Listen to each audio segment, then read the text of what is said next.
Hey guys, it's Mike here, and in this video, what I want to do is talk about something that, as a Dragon Ball fan, is very near and dear to my heart, which is the Cell Saga of Dragon Ball Z. Now, for me, this is unequivocally my favorite arc of the entire franchise, and it resonates with me in a very strong way because the characters, the concepts, the development, the storyline, and basically everything else that plays out in that arc. However, because the fact that it ends up being a time travel story, something that is very complex and difficult to pull off, we end up seeing what ends up being a number of different plot holes that are prevalent and, in some cases, very glaring throughout the course of the arc. And that's especially the case because Akira Toriyama, as we know, ended up writing the story basically as he went along. You know, he is what is called a discovery writer, doing things by what many people refer to as the seat of his pants. And thus, as a result, he ended up contradicting himself at different points and having to come up with things basically off the top of his head for a very complex concept, which, you know, most people struggle to write even if they come up with this years in advance and flesh it out. So what I want to do is talk about some of the biggest plot holes in the Cell Saga, my favorite arc of the story. And of course, you know, I'm doing it from a place of love, but also from a place of entertainment, because you know that's going to be the case with me, assuming you don't find me incredibly boring, which a lot of people do.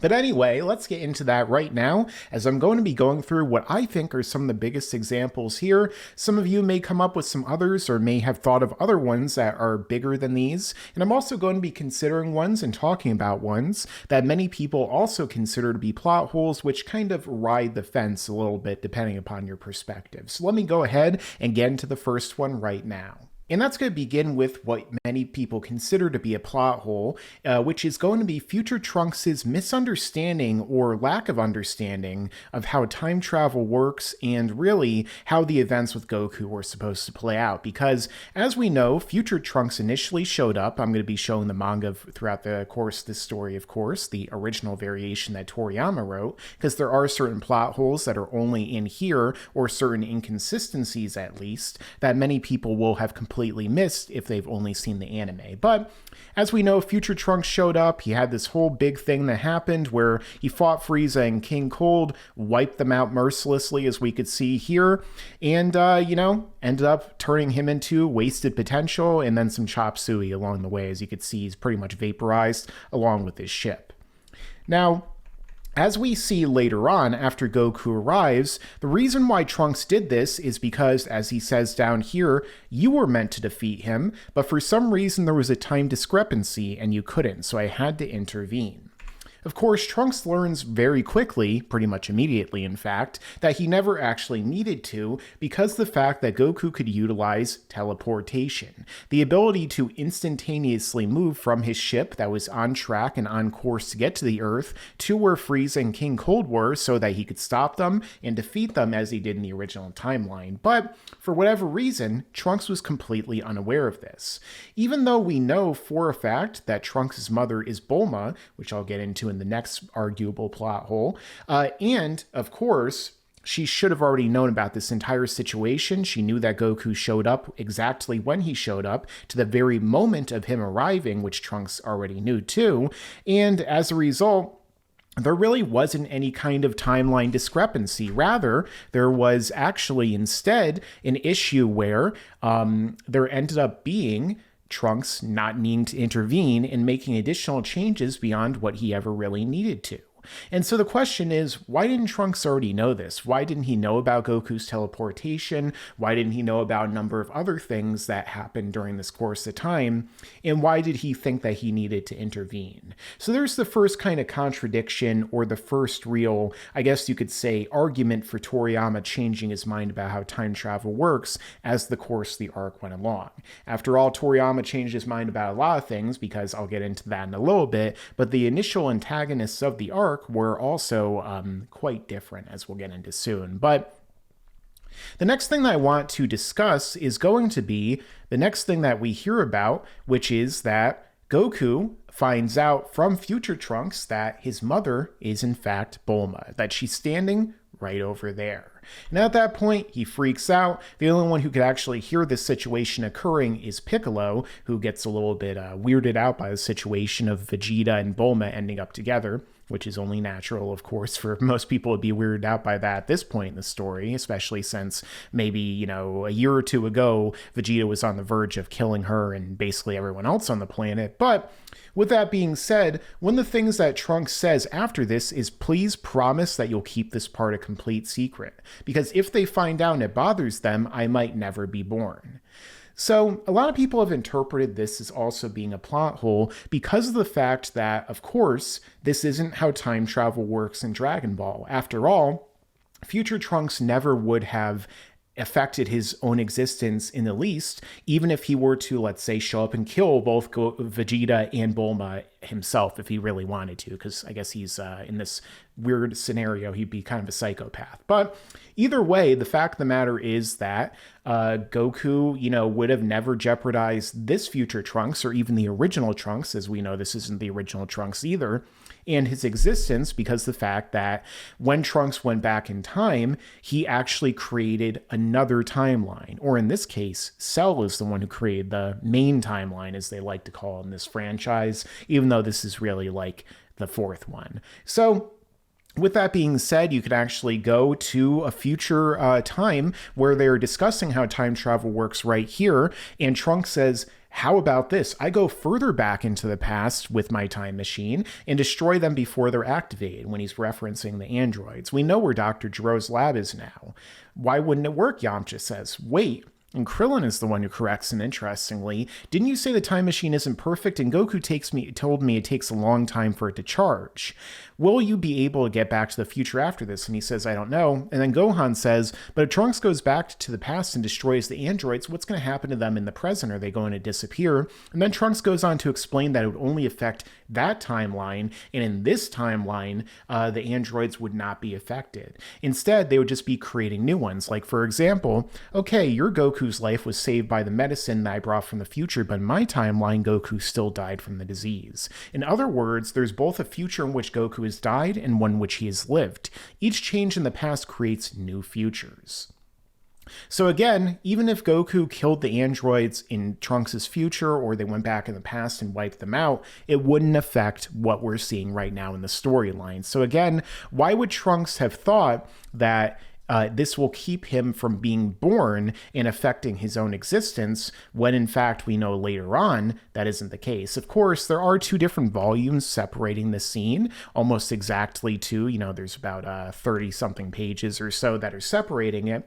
But nonetheless, from what we know, this would not have made any sense. So it could be a plot hole, or, as some people have rationalized in the past, he's only referencing the main timeline version of Trunks, who himself wouldn't have been born theoretically, but this Trunks, again, would not have had his life jeopardized. So there's the first plot hole I wanted to talk about, if it even is one. It's definitely an inconsistency, you can argue.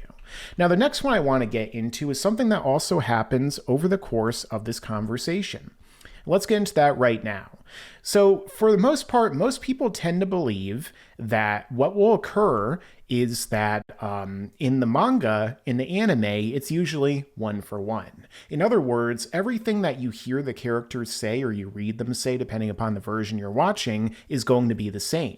But that actually isn't true, because there is one major change that happened to this conversation in the anime that is not present in the manga. And that has to do with the identity of the androids who attack 3 years from now on May 12th around 10 a.m. on that island 9 kilometers southwest from South City. Now, most people think that Trunks always said that Android 1718 will attack, but that isn't true, because as we find out, what he actually says is, then he created his ultimate killing machines, mechanical men numbers 19 and 20, otherwise the Jinzo Ningen, the artificial humans, the cyborgs, or as we know them, the androids, and they killed him.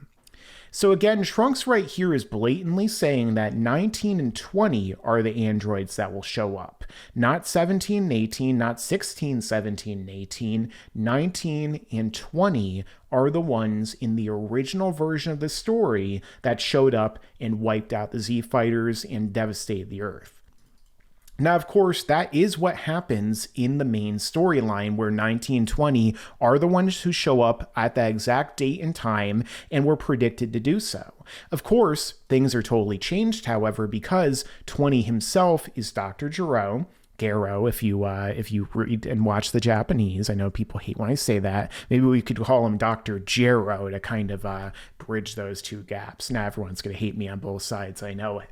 But nonetheless, when that occurred, what we end up seeing was that, they were not the original androids that destroyed Trunks' future in the variation that we would later go on to see. Let me see if I could speed through this really quickly and we can actually get to that. Doesn't seem like it right now. But as we know, either way, they were not the ones who actually showed up, as the ones in Trunks' future, rather, in all those variations. Those were 17 and 18. And the reason for that is pretty simple. Because originally, those were going to be the main villains of the arc, 19 and 20. And Dr. Gero probably wouldn't have even been number 20 initially until Toriyama kind of changed his mind. The main reason for that is because Toriyama's former editor, Torishima, who was his main editor for most of Dragon Ball up until around the Frieza arc's ending, ended up telling him on the phone. He called him up and he's like, Toriyama, you want an old man and a fat bastard to be the villains of this arc? They look terrible. Change them immediately. And so Toriyama took his advice out of respect, and he created 17 and 18 as the new villains. And then, of course, Torishima called him up. You want some two young punk teenagers to be the villain? Change them again. And that's where we got Cell. And this 19 and 20 that we see right here are those characters that, were originally intended to be. And these are kind of a leftover right here, as we could see here, of Toriyama's initial plan. So that in of itself can be argued to be a plot hole. A lot of people, again, have tried to rationalize this, that 19 and 20 were 17 and 18's names in the original future, even though, again, that doesn't line up. They've argued that this is actually a different Trunks than who shows up later on in the story to help fight, so on and so forth. But nonetheless, this is definitely a big inconsistency and, arguably, again, another big plot hole. Now, the next one I want to talk about is actually several plot holes in one, because I'm going to get into the biggest plot hole filled scene in the entire franchise. Again, this is my favorite arc, and I've been critical about Super for some of its writing. I've been critical about the Buu Saga and other arcs, but this single scene that introduces my favorite villain in the franchise of Cell, which is an amazing introduction, is also the most convoluted and plot hole filled probably in the entire series, the entire franchise as it were, which is really saying a lot. And let me get into them one at a time.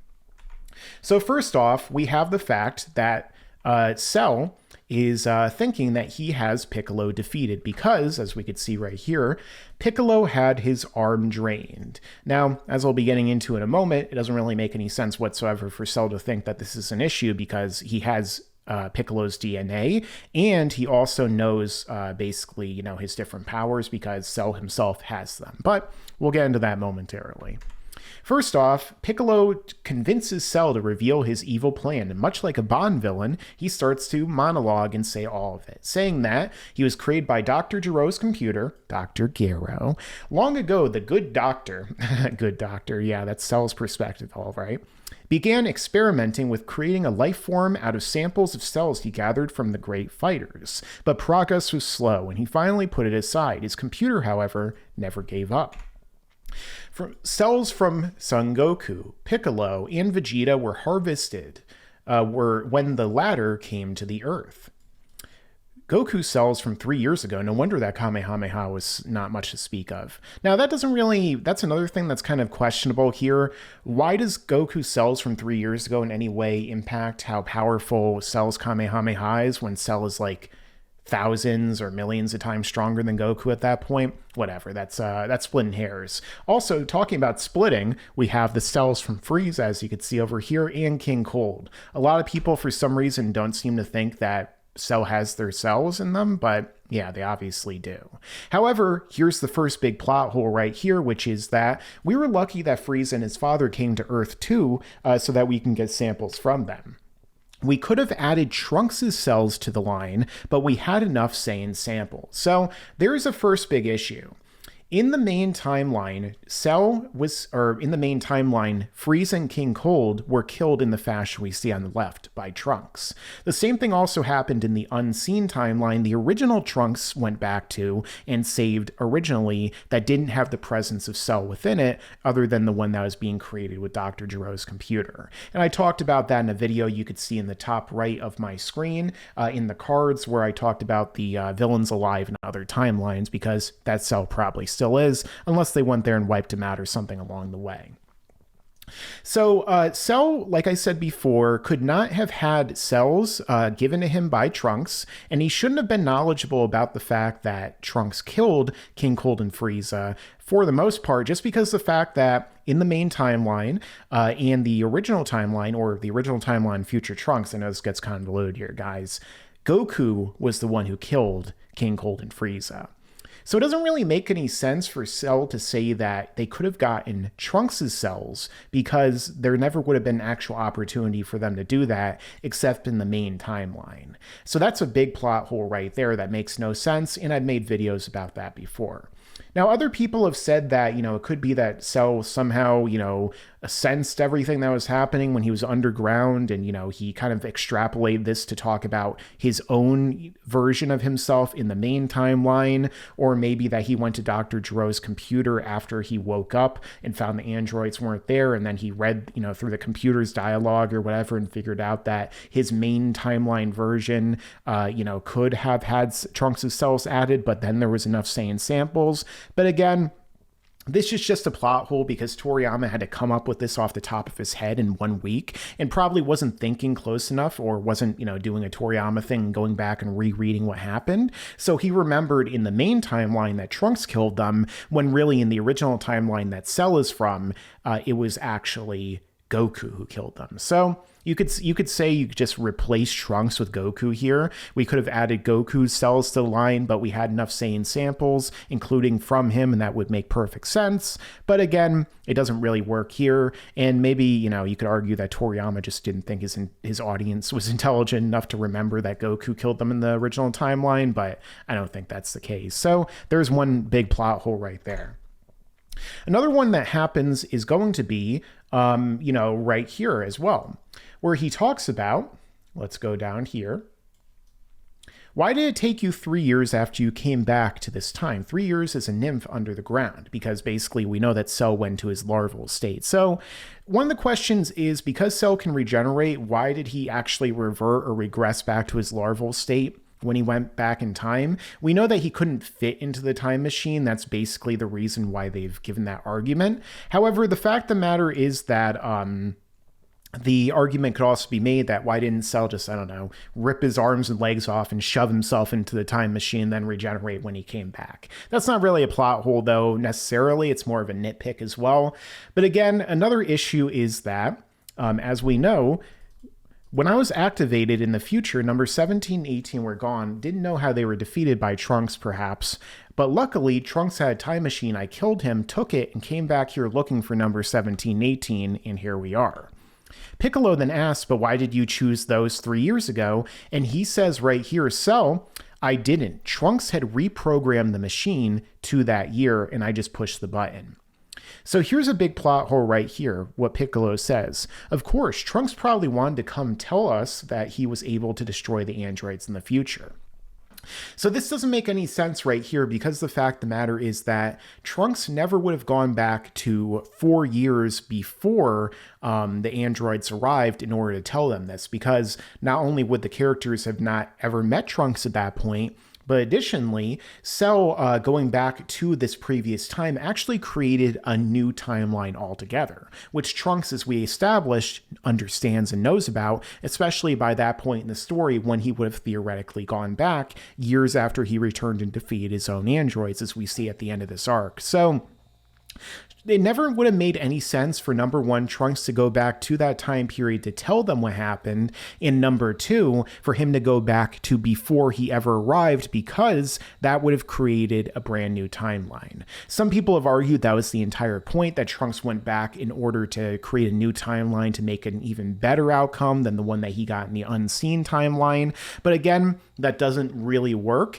because we know that Trunks wouldn't want to just create all these pointless timelines when he could rather just save the ones that he already did. The only reason that there are 4 timelines is because of Cell. Because Cell went back to a year before future Trunks came, which created the main timeline that we see here, and because Trunks was already within the timeline going back, that Trunks ended up becoming the Trunks from the History of Trunks timeline that inevitably defeats the androids and kills his own version of Cell at the end of the story. And I know a lot of people's minds are blowing up right now because how convoluted time travel can be. But definitely stay with me here, because again, this is a plot hole, doesn't make any sense, and never would have worked. So again, this is an issue, as well as what we see right here. Piccolo goads him into explaining everything to him, and then what does he do? Well, he rips his arm off and regenerates it again, which for some reason I don't have the panel of, and reveals to Cell that, hey, guess what?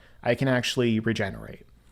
Which Cell should already know, because he could do the exact same thing. He has Piccolo's cells. He has all the information about Piccolo's powers. So why would he not realize this was the case when Piccolo literally rips his arm off and regrows it in just about every single arc? So I don't know what the heck happened there, but there's another plot hole. And like I said, this is probably the most plot hole filled arc of the entire franchise, or the most plot hole filled scene, at least. We can argue about other things with like the future Trunks Goku Black arc and stuff like that, and that would be a whole video in of itself at that point. So let's talk about the next plot hole that I'm going to discuss, which is the most well-known plot hole in the entire franchise, arguably, or at least in this arc, which is involving what happens between Goku and Cell in the Kamehameha Full Power Chapter 207 of Dragon Ball Z. In which what happens exactly? Goku uses his iconic instant transmission, instantaneous movement, Shunkan Ito Kamehameha, in which it makes it seem like Goku's gonna blow up the whole Earth. He's charging up, and they're like, there's no way you would ever do that, Goku. And then they're like, oh shit, Goku's gonna blow up the Earth and kill everyone because I guess he wants to win so bad. Until he teleports right in front of Cell, Kamehameha, and blast him. We see the ridiculous faces that Toriyama loves to have his villains make when they get vaporized or blasted away. And what's left of him is, well, not much. The head, the arms, all that stuff is blown off, disintegrated, and realistically, it should be over. Except for the fact that we know that Cell can regenerate. So he pops back up like a horror villain, and boom, pops his body back out. Hey, by the way, I could regenerate. Did you guys know? It's just like Piccolo. Except for the fact that Piccolo can't regenerate if his head is damaged, which we find out in the Buu Saga. Interestingly enough, we also find out a little while later in the story, when Cell comes back as Super Perfect Cell from totally blowing himself up, well, apparently neither can Cell, because, as he says, there's a small cluster of cells in my head, and it makes up my core, kind of like how Piccolo and Namekian's head is their core. If that cluster isn't destroyed, my body can go on regenerating, even if only microscopic pieces remain. When I self-destructed, my core was unharmed. Huff, huff, huff. Oh, wait, I'm back, and now I'm stronger than ever. And he regenerated, and now he was stronger, even without 18 in there. He powered up like Son Gohan, and, he got his Zenkai boost, which made him super perfect. Or even more perfect than ever. Son Goku didn't defeat me, he just made me better, because now he has instant transmission.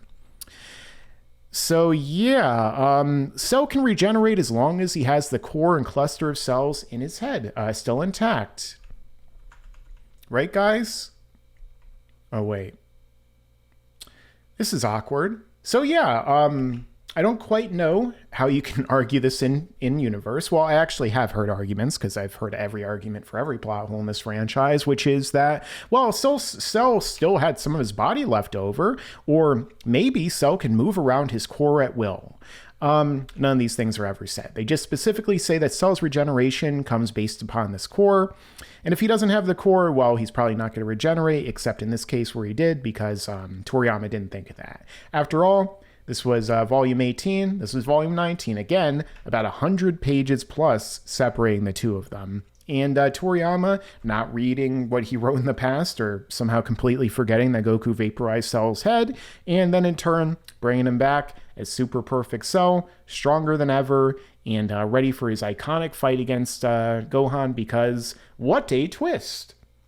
But again, this is my favorite arc, maybe my favorite fight in the entire franchise right here, Gohan versus Cell, which I know a lot of people prefer Goku versus Cell because, you know, it's like a spot fest with 5-star wrestlers that always get Dave Meltzer going, compared to a more story-based, theme-based fight with Gohan and Cell. So, yeah, in terms of that, as we know, this is arguably the biggest plot hole that most casuals even are aware of.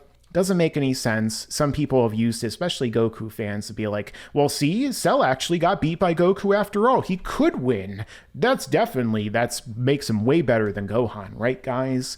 Wrong. But yeah, that's another big example of a plot hole, and like I said before, there's a number of other ones in this franchise. So those for me are the biggest plot holes, or arguable plot holes, in the Cell Saga. But of course, there's a number of other ones that you guys might be able to tell me down below in the comments, or you might argue with me on every single one of them and tell me I'm completely wrong and there's no plot holes in Dragon Ball whatsoever, and it's the most perfectly written story of all time. I'm sure some of you will say that too. So let me know in the comments down below. Also, let me know some of your favorite moments from the Cell Saga. You know, after all, like I said, it's my favorite arc. I've made videos about some of my favorites. And, you know, including, for example, Gohan's 10 greatest moments before Dragon Ball Superhero. And, you know, check that out too. It's a video that I would like to get more views, and maybe it will now. Maybe this video is going to blow up. Who knows? But let me know all your thoughts down below in the comments. With that being said, make sure to stick around because there's a lot more to come in the future, and I'll talk to you later. Yeah, and you better subscribe.